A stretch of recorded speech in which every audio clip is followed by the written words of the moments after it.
Well, guys, it happened. Iraq to ban the US dollar. That's right. Iraqis can no longer use the US dollar in their country. So what does this mean? It means, well, the investors that put their money in the Iraqi dinar, they're going to have some problems now. Because now you can't get the dinar out of the country. It's really, really not wanted now. Before, well, it was still pretty difficult to trade. It wasn't traded on the Forex.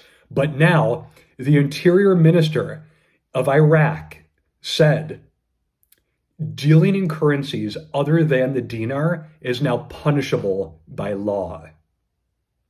It's illegal to use any other currencies in Iraq other than the dinar.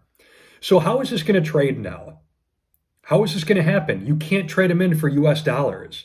You're stuck with a worthless piece of paper.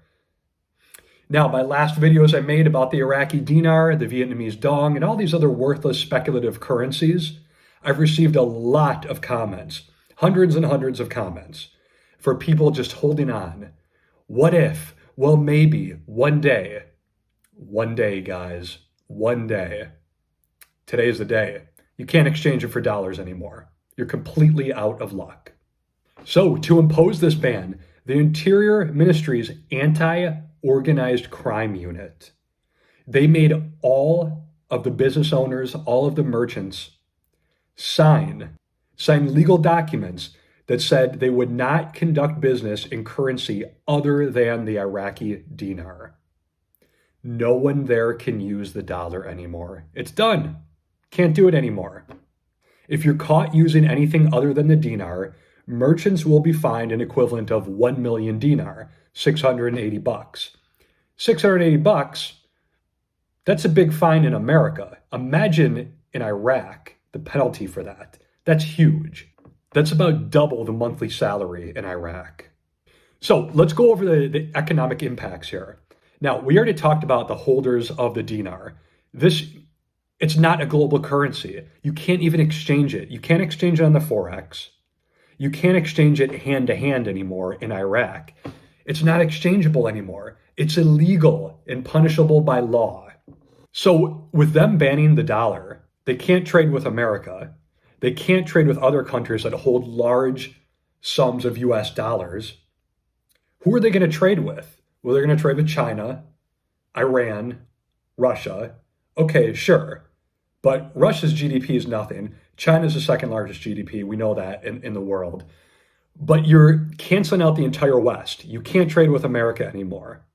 How are you going to conduct international transactions if you can't use the dollar?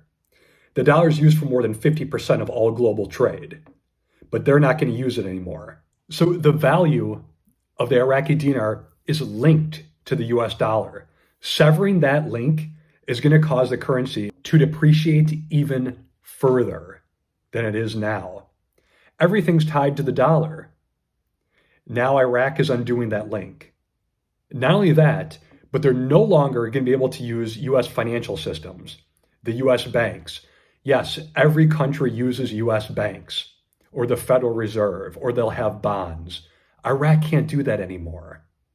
This can't possibly be good for their currency. And I've made videos talking on this before. Do you really want the Chinese yuan or the Russian ruble? That's what they're going to be using. Do any of you watching this want to exchange your dollars for the Chinese yuan? You'd have to be crazy. So with all of these points I mentioned, the Iraqi dinar is not an investment. Stop gambling on it. It's not even speculative. It's gambling. You'd have more fun if every month you took your paycheck and you went to the casino. And it would probably make more sense because at least you have a 50% chance of winning. Iraqi dinar is not an investment. It's not a speculative play. It's a gamble. Stop putting your money in it.